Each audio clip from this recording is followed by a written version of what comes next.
Ora viva, boa tarde, bem-vindos. Abrimos nosso programa. Esta semana aconteceu com o acidente de aviação que aconteceu em Mucuba na última quarta-feira, tendo vitimado mortalmente 8 pessoas. As imagens que circulam nas redes sociais são chocantes e mostram pessoas caídas na estrada, dando indicações que o acidente foi violento. A polícia da República de Moçambique, na Zambésia, confirma a morte de 8 pessoas e explica as prováveis causas do sinistro. A PP, a PT e a CESAP fizeram-se ao local dos factos. Constatou-se que foi a viatura do veículo pesado, né, que fez um cruzamento irregular. Pelas 18 horas de ontem, no Rio Maquia, no distrito de Mucuba, no povoado de Munheba. Estas duas viaturas faziam-se sentido contrário, uma norte-sul, outra sul-norte. Neste caso, Mucuba-Nipadala, Nipadala-Mucuba. Uma das viaturas era de marca Canter, que levava consigo 7 passageiros. Um era o motorista, neste caso, e habitaram no local dos factos. Tivemos ainda uma das vítimas, que neste caso saiu ileso, que é o motorista ou automobilista do veículo pesado. Este acidente acontece numa altura em que se comemora a Semana Global de Segurança Rodoviária. Por isso, a PRM chama a atenção aos automobilistas a uma condução prudente para evitar o derramamento de sangue nas estradas. Bom, nós estamos a intensificar aquilo que é a ação vial, né, aos condutores nos terminais, mas também nos locais mais propensos à sinistralidade rodoviária. E também estamos a intensificar aquilo que são as ações operativas no controlo do álcool e da velocidade também. Refere-se que no mesmo distrito e no mesmo dia houve registro de outro acidente, mas sem vítimas humanas.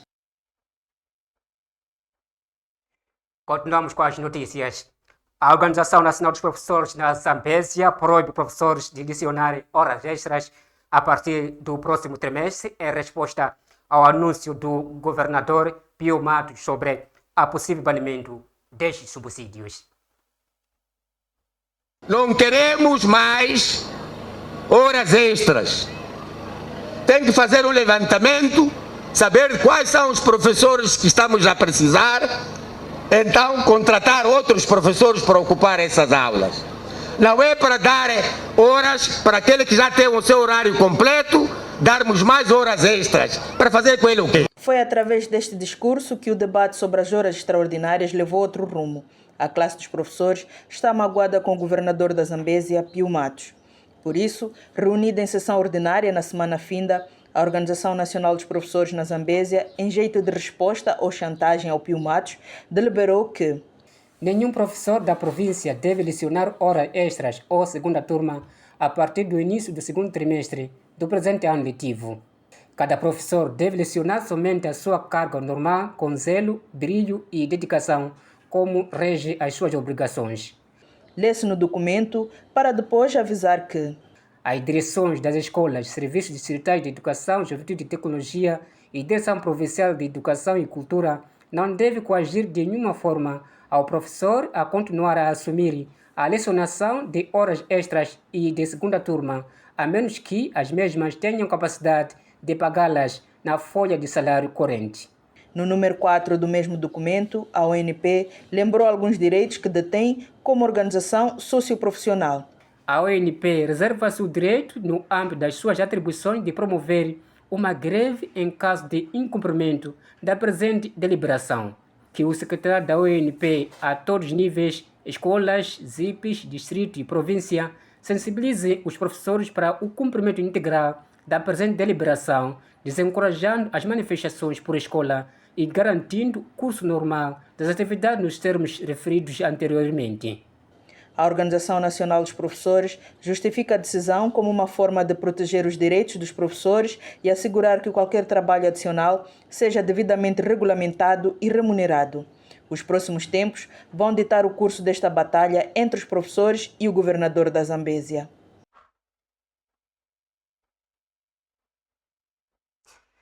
sobre o barulho na empresa mineradora Tazeta em Pebane. A situação pode provocar mais um barulho com as comunidades, sobretudo na componente de responsabilidade social, numa altura em que foi assinado no ano passado memorando de entendimento entre as partes.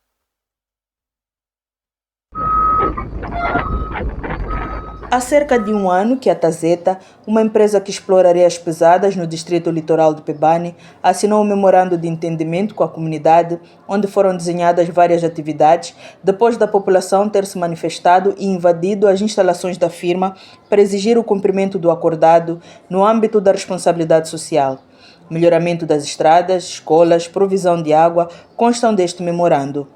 Entretanto, a empresa já fez a entrega de um campo de futebol e um aparelho demograma avaliados em cerca de 10 milhões de meticais. Em março último, a Tazeta entregou o bloco de enfermagem do Centro de Saúde de Pebane Sede, depois de beneficiar de uma reabilitação de vulto e requalificação. Orçadas em mais de 3 milhões de meticais, fundos da empresa, os trabalhos de reabilitação do edifício consistiram na correção de fissuras nas paredes, substituição de algumas chapas, canalização, instalação elétrica, colocação de vidros, jardinagem, entre outras mexidas. Porém, este trabalho pode ir por água abaixo, como se diz em gíria popular, caso as decisões da justiça sejam extremas, o que preocupa a população, dentre eles os que trabalham na empresa. Na semana finda, tal como avançamos em exclusivo, depois de uma aparente calma, uma disputa interna ressurgiu na Tazeta Resources Limitada. É que o Tribunal Judicial da Província da Zambésia foi ressuscitar uma providência cautelar que supostamente já havia vencido para arrombar as portas dos escritores da empresa, alegando que estavam a executar a referida providência, vinda de um processo de um dos sócios, neste caso, Vassili Turbinokov, conforme um comunicado que tivemos acesso. Em reação, a Tazeta explicou em comunicado que a carta apresentada que determina a execução da providência cautelar 04/24-P-G é precatória, visto que, de acordo com o mesmo documento que fizemos menção, a mesma carta foi declarada caducada pelo Tribunal Judicial da cidade de Maputo em maio de 2024. Em contrapartida, ainda em março de 2025, o Tribunal Superior de Recurso de Maputo, de acordo com o mesmo comunicado, veio a considerar em sede que a providência cautelar não caducou, dando mais legitimidade à providência. Tazeta é uma das maiores contribuintes de impostos da província da Zambésia. Estamos a transmitir o programa Esta Semana Aconteceu. Há mais assuntos por ver daqui a pouco, mas para já vamos a uma curta pausa. Até já.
De volta ao resumo das principais notícias que marcaram a semana que hoje termina.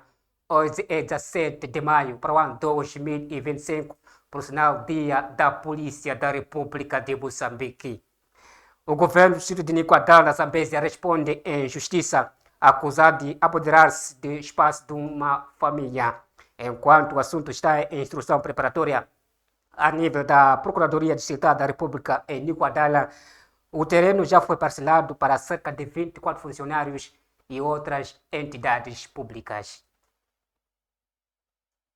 É um assunto que parece história de filme. A diretora do Serviço Distrital de Atividades Econômicas de Niquadala, Zélia Sabão, aparentemente apoderou-se do espaço de uma família, alegando que é reserva do Estado, mesmo sem nenhum comprovativo. Em meio a isto, tal como avançamos com exclusividade, a família recorreu à Justiça para resolver o problema. Ora, o que chama a atenção neste caso, enquanto o assunto está em instrução preparatória a nível da Procuradoria Distrital da República em Niquadala, o terreno já foi parcelado para cerca de 24 funcionários de vários setores daquele distrito e outras individualidades, conforme a lista que o Diário da Zambésia teve acesso. No documento que fizemos menção, consta, por exemplo, o nome de Hilário Costa, atual presidente da Assembleia Provincial da Zambésia, Fernando Alberto, Mário Arturi, Lúcia Jaime, Anilda Badru, Teodoro Mbuela, Taulibo Juma, Amílcar Salvador, Paulina Combate, Elder Sebastião, Alculete, todos funcionários do Serviço Distrital de Atividades Econômicas. Titus Marbel, Maria Olga de Magula, Cauti, Cátia Paiva, todos da Secretaria Distrital. A diretora de Saúde e o secretário permanente distrital de Niquadala também têm suas parcelas no referido espaço em disputa. Portanto, uma reserva de Estado que foi dividida entre servidores públicos, onde cada um deverá pagar 17 mil meticais. Mas a pergunta que não quer calar é: para onde vai o dinheiro? Aliás, desconfiando ainda deste cenário, o assunto foi levado à Direção Provincial de Desenvolvimento Territorial e Ambiente da Zambésia para questões de esclarecimento da propriedade do espaço. A mesma direção respondeu por escrito e esclareceu que o espaço em causa não consta nas reservas do Estado. É um assunto que vai dar barulho, pois envolve sistema político. O resumo das principais notícias. O edil da cidade de Quilimane, Manuel de Araújo, queixa-se da queda das receitas fiscais nos mercados e lança culpa às manifestações que ocorreram nesta parcela do país. Neste mercado, tal como noticiamos, os vendedores se recusam a pagar as taxas porque alegam que o local não oferece boas condições para fazer negócio e ainda exige a ampliação e melhoria da via de acesso. Esta segunda-feira, no âmbito da inauguração do Mercado Brandão, o edil de Quilimane reagiu em torno da questão, tendo confirmado que os comerciantes não pagam as taxas municipais desde as manifestações pós-eleitorais, embora a capital provincial não tenha sido muito afetada. Bom, isso são os resquícios das manifestações que houve. Criou-se uma cultura de reclamar com os bolsos e nós, paulatinamente, vamos trabalhando com esses nossos irmãos que não percebem qual é a importância da colheita das receitas.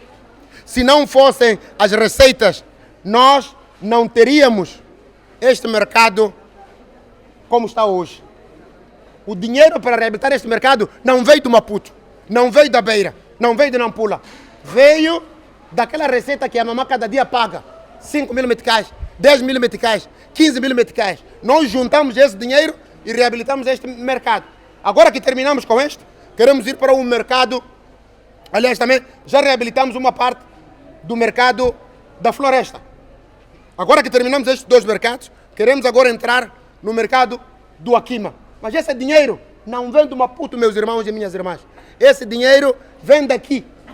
Governo local significa contribuição dos munícipes. Então, aquele dinheiro que vocês pagam, agora, quando vocês zangam, eu não vou pagar. O que vai acontecer é que amanhã há de vir outro ciclone, vai destruir e nós não vamos ter dinheiro para poder reabilitar. Manuel de Araújo pede para que os munícipes tenham o espírito de pagar as taxas. Tem que haver uma consciência. Para eu não ter uma estrada sem buracos, temos que contribuir. Para eu ter os bairros com energia, eu tenho que contribuir. Para eu ter água nos bairros, também temos que contribuir. Poder local é isso. É termos capacidade de contribuir, de pagar com taxas, com impostos e outras receitas para sermos nós próprios a autogovernarmos. Município significa autogovernação. Não é esperar que o outro mande dinheiro para vir pôr lâmpadas. Não é esperar que o outro mande dinheiro para reabilitar o mercado. É nós próprios nos organizarmos, contribuirmos para podermos resolver os problemas que nos afetam. De referir que, para além de Quelimane, os municípios de Mocuba e Milange também enfrentaram o mesmo cenário. Os munícipes recusam-se a pagar taxas fiscais, comprometendo as contas das edilidades.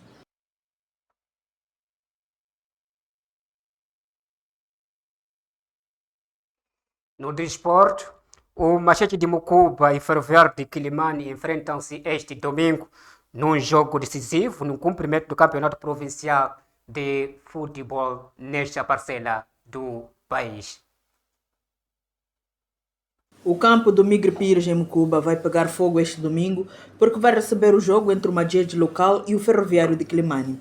As duas equipas ocupam a primeira e a segunda posição na tabela classificativa com uma diferença de 2 pontos apenas. Ou seja, os militares têm 10 e as locomotivas 8 pontos. O jogo será impróprio para cardíacos, lembrando que se o Ferroviário de Quelimane vencer, sobe para a primeira posição e se o Madjed de Mocuba vencer, distancia-se um pouco mais dos seus adversários. Portanto, a palavra de ordem para as duas equipas é a vitória.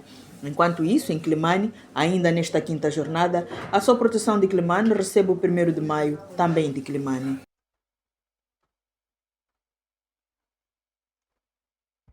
Pronto, estimados internautas e seguidores, é tudo tínhamos preparado quanto a esta edição do dia 17 de maio de 2025, por sinal, dia da Polícia da República de Moçambique. Bem-haja a PRM e que continue a trabalhar no combate à criminalidade no país e na província da Zambésia em particular. Boa tarde e bom fim de semana, ou seja, boa semana.